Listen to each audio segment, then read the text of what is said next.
It is indeed with a very warm heart that we welcome you to today's episode of Tax Matters. My name is Olumuyiwa Matuluko. Welcome to the month of March 2012. 3 episodes ago, we shared with you the story of the special meeting that was convened by the Joint Tax Board on the recent passage of the Personal Income Tax Amendment Act 2011. And in doing that, we shared with you highlights of the amendments and the tax computations arising from the new provisions.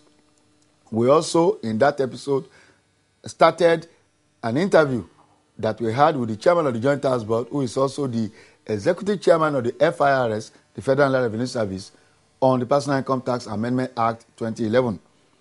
The episode after that was a follow-up on that story.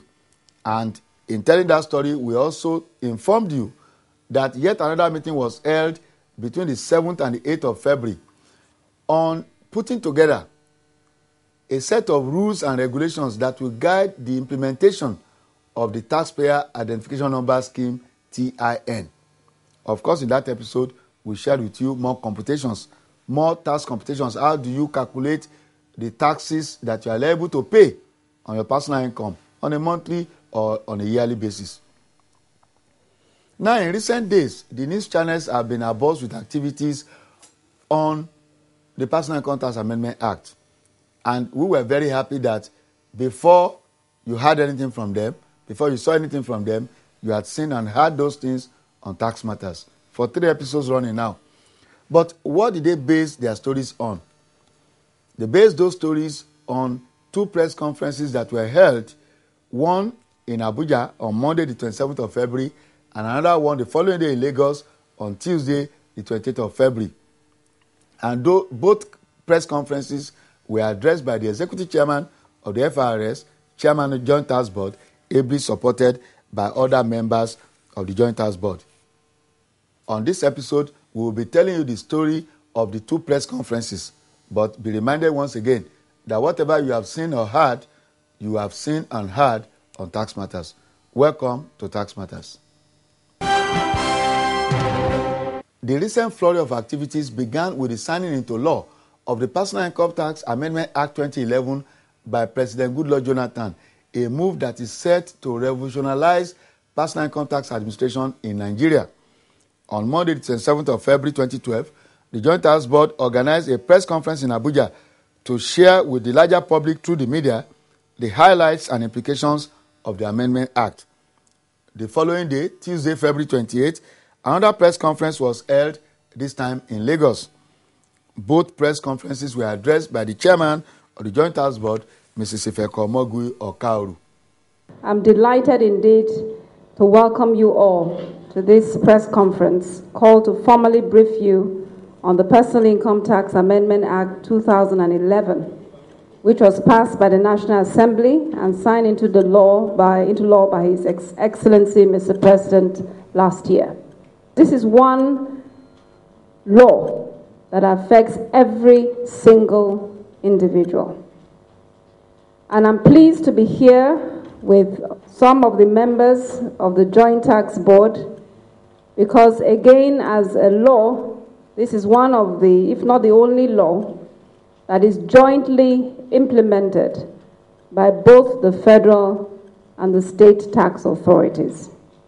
The essence of this forum is to afford us the opportunity to inform you firsthand of the background to the Personal Income Tax Amendment Act 2011 and also briefly discuss the major changes made in the law, in addition to also giving you a chance to make inquiries about the law.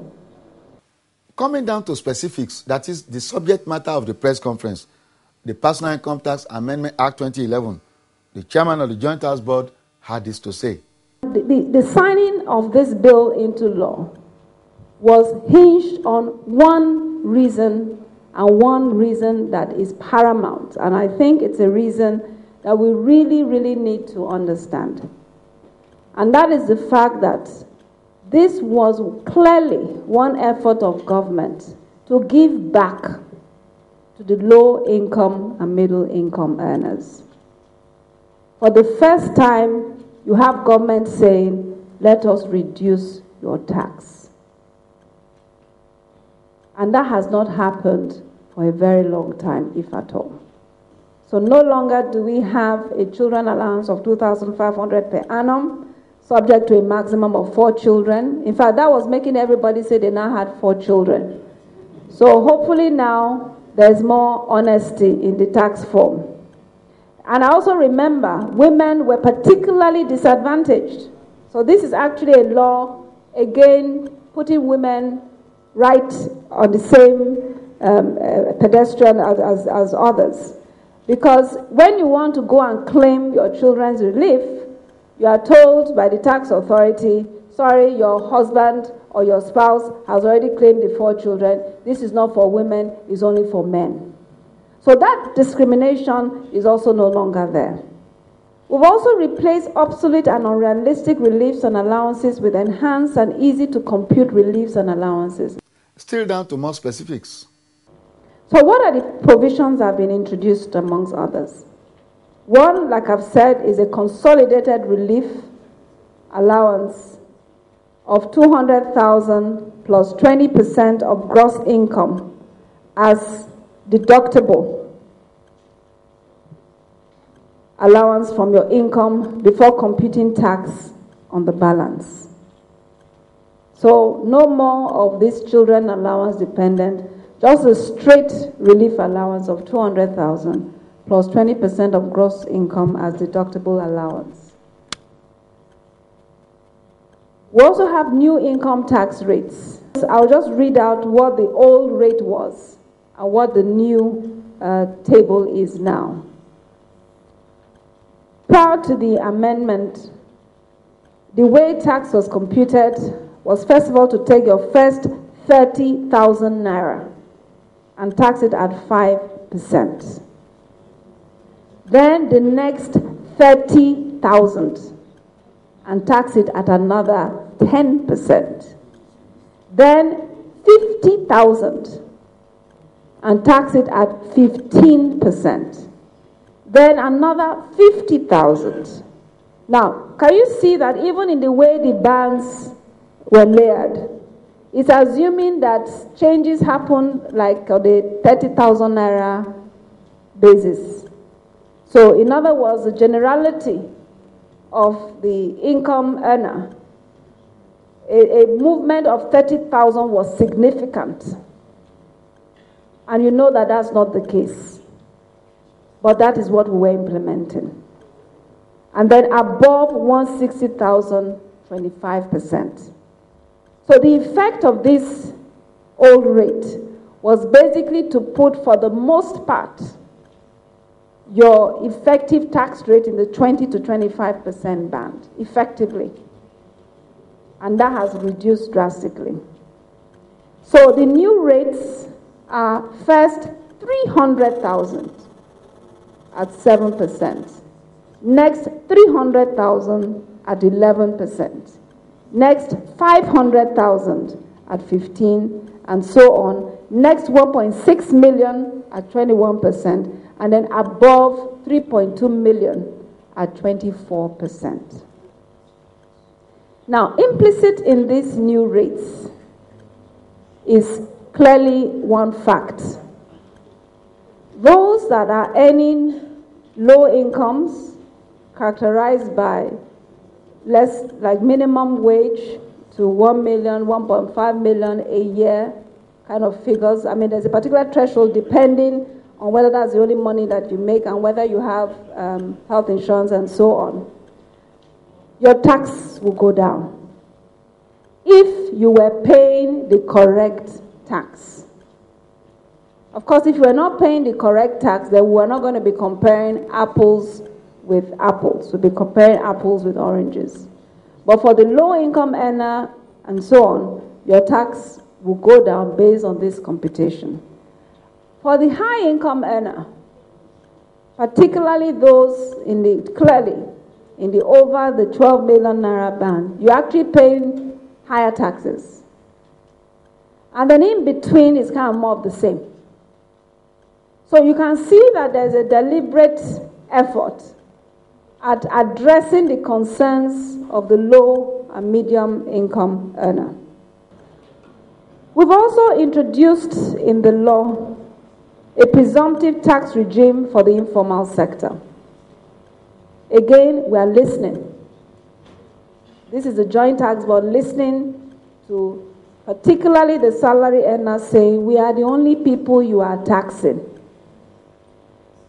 So this has tried to address a lot of the concerns of the salary earner. The following day, Tuesday, February 28th, another press conference was addressed by the chairman of the Joint Tax Board in Lagos, of course, supported by more members of the Joint Tax Board. Issues addressed were pretty much the same as those addressed in Abuja the previous day. So what we are going to be doing with you next is to share with you some nuggets from the question and answer session that followed the chairman's addresses or speeches, if you like, at both venues. My question is this: if you have a privileged information, that the chairman said, or a kind of an intelligence that something is going on somewhere, and you confidently or confidentially come to the tax authorities and confide in them, number one, how will it be protected? And number two, any reward architecture? I want to know when this act is commencing. I'm concerned about this question of gross income. I know that it's very easy when you talk about civil servants or maybe those in paid employment, but especially civil servants. We hear about some employees in some sectors. In January, they give them a lump sum of money and they hide those payments under all kinds of names. How are you going to track those incomes for the purpose of implementing this law? Last year, you set some target, I think in the region of 3.5 trillion as the target for FRS in 2011. What component of this constitutes personal income tax? Madam, let us go back to basics. Do you sometimes worry yourself about what the government does with the money you pay to them? Because you're asking people to pay tax and they don't have any facilities around them. What is the justification for tax in Nigeria? Thank you. On Chris Oriako, you talked about confidentiality, how to be protected. I believe, for example, that if you bring information to the Secretary of the Joint Tax Board or to the Chairman directly, if you believe that you can only give the Chairman that information, go ahead, please. We're all here to improve the tax system, and we're all here to generate the right revenue. I'm sure, again, the onus is on you to deem whether you believe you trust the Chairman, either of the Federal Revenue Authority or the state. We can't force trust on you. So it's up to you to determine whether you can trust the system. But I can assure you that if you give us that information, we'll act on it. And even in giving us the information, if you are still not too sure, what we need is information. We don't need to know who gave us the information. Just point us in the direction of where the information is, what we need to do, and keep us on our toes, because we're all trying to raise revenue, both at the federal and the state level. Now, in terms of reward, now I can talk now about what we've debated on at the Federal Inland Revenue Service on this issue of reward. And we've looked at practices in different jurisdictions. And we've come to the conclusion that we would really prefer those who want to divulge information, do it because you want to help the system. When you now start bringing in reward into the matter, it gets abused, and it never really works. Because then it's an issue of, I gave you this, I was expecting to get 2%, you got 10%, you used my information, you didn't do this, and then it moves away from collecting tax to discussing deal. What is the effective date of the law? I would like the legal advisor to answer that question. Well, the effective date is the 14th of June, 2011. That's when it became law. Then the issue of gross income, how to track those who hide payments. You see, I think that is ultimately the challenge of the job of a revenue authority officer. And what we've been doing to date, and this is why we've started getting a lot more complaints now than we've gotten before. For example, the other day we received a memo, severe complaints from some federal parastatals complaining that their tax has been increased from 3 to 10%. So we said, wait a minute. First of all, you're not even supposed to have been paying 3 to start with. Secondly, it's not even 10. Are we on the same page? So, but let me tell you what is driving it. Because increasingly, we are working with the Office of the Accountant General of the Federation, who are putting in place an integrated and automated payroll system and working with reputable consultants who are not compromising on the law. People are now being taxed the right tax. So it will happen over time. As we collaborate with the Accountant General, we're also collaborating with immigration to find out, for example, who are those coming into the country. As you all know, in fact, we're going to have a completely different press conference when we go live on our pilot locations for the unique taxpayer identification number. We've put in place a project to give every individual, and it's a joint tax board project, a unique taxpayer identification number. Once you get it, whether you move from Kaduna to Kebbi, you hold that number. We're building a national database so that all of us cannot be used against each other. We can see, if you say you paid X, we can see it happen, over time, and we can see the trail. We also, again, part of the plans is to link that database to the land registry, to link that database to the Federal Road Safety Commission. So all the avenues for hiding, they will show up somewhere in terms of data. So, now, the question on the taxes in real terms, have reformed enhanced revenue generation, especially in PIT. We're working on a statistical handbook with all the states and the FRS, because personal income tax collected by FRS is just small compared to nationwide PIT. Because FRS, the jurisdiction for FRS, we only collect from Federal Capital Territory, and then we collect from staff of the armed forces, so Army, Navy, the military, the police. We also collect from staff of Ministry of Foreign Affairs. You can see there's they are the ones that move. You can't really say that they're in a particular location for a particular period of time. So we collect from such individuals as well as non-residents.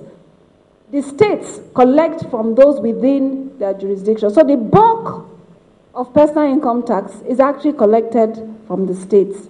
So we're putting together a statistical handbook. In the FCT, for example, we've grown from 2009, we collected 17.6 billion to 23 billion in 2010 to 30 billion in 2011. So there's been that steady growth, but we know we can do more. Then the question of, do we not worry about what government uses the taxes for? That's a question that everybody asks us. Now, as you know, what are we called? We are tax collectors. So every time we go, they ask us this question. I say, look, there's no doubt that there's a direct link between a perception by those who feel the money is being used well and payment of tax. There's no doubt about it. And that's why anytime people are talking about a state doing well and not doing well, we tell them, look, but these states or these roads that you're enjoying, even the salary that you are paying, where do you think the money is coming from? So taxes are being used to drive the development that we see today. And a lot more can still be done. Now, the onus as to who should say, okay, are the taxes being used properly? It's not us, it's you. So I will actually put it on you to ask those questions and so on. But I believe truly that as we have grown in the reforms, there's also been the awareness to inform and communicate what tax monies are being used for. If you go from state to state, you'll see more of tax creeping into the vocabulary. If you look at an inaugural speech of the last election, compared to the inaugural speech of 10 years ago, you'll see more instances of where the state governor or the president is talking about how the money will be used for the improvement and how it is tax money. Such things are creeping in to raise the awareness that indeed the money that is being used for government is actually coming from taxes. Mechanic at Agidingbi went to a bank along this avenue and paid 2,500. And that is for the whole year. How do you determine the income of that person and the amount he is supposed to pay? Thank you very much. If you notice, under the new law, there's a penalty of 50,000 for those who do not keep books. We found out that a lot of people in Lagos in the informal sector, I'll take the informal sector in two sections. The informal sector that are technicians, etc., market women, they do not keep books. So we met with the executives and we tried to estimate the income of their members, whether they're mechanics, whether they're vulcanizers, Okada riders, downfall drivers. Based on their associations, we gave some of them 2,500. For those who are selling material, maybe the people who make a bit more income, we started them off with about 5,000 naira. Now, they're all required to keep some type of books. And so that may change. But that as it may, under the new tax rates, we have also worked it out. If you earn 305,000 naira per annum, the maximum you can pay is 1%. So for those who earn below that amount, so this mechanic, for example, who we might have put at an amount of 15,000 a month or 180,000, will no longer pay 2,500. What he'll actually pay is 1%, which might be 1,800, so he'll pay less tax. So based on what we believe that people in the informal sector generate, we give them that cap. Now, for those professionals who are in the informal sector, who do not always keep books and do not always declare their actual income, we have what you call an expenditure profile. And how do we catch them? Sometimes when they're caught for a traffic offense, for example, if LASMA stops them for a traffic offense, part of the settlement procedure is that after paying a fine, they also have to show evidence of personal tax payment. And at that point in time, they'll be assessed. They'll look at the type of car that they're driving, how they dress, and they'll be given a BOJ. But they'll also be given the opportunity to fill a tax form at that point in time and be properly assessed. Now, some of you might laugh, but in a particular 1 year, we captured over 12,000 individuals who had not paid any taxes, but were caught just for traffic offenses. And when you say 12,000 in Lagos, there were some who were already under payee. So those were not included in that number. So as people begin to see what the government is doing with their taxes, we believe that people will be more encouraged to pay voluntarily, and that's exactly where we're heading to.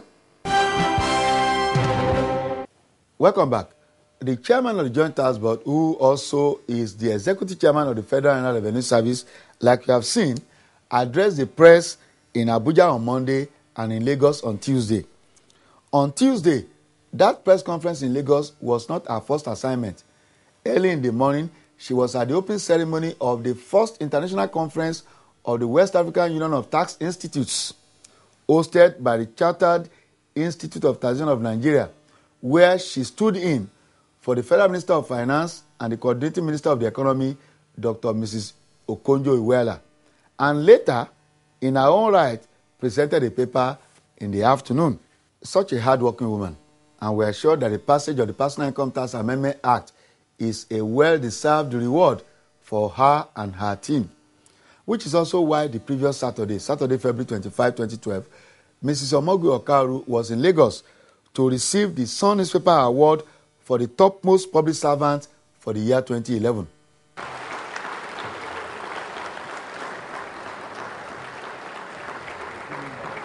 Typical of Mrs. Omogu Okaru, she asked her colleagues in attendance at the ceremony to join her on stage. Mrs. Omogu Okaru was in good company, what with the likes of Professor Umaru Shehu, Dr. Christopher Kolade, Chief Arthur Mbanefo, and Governor Godswill Akpabio as fellow awardees. Madam Chairman, more grease to your elbow, more feathers to your cap. And to our viewers, more grease to your elbow too. We thank you for watching, and please let's do it again next week. Same station, same day of the week, same time of the day. Thank you for watching, and have a good week and a good month of March ahead.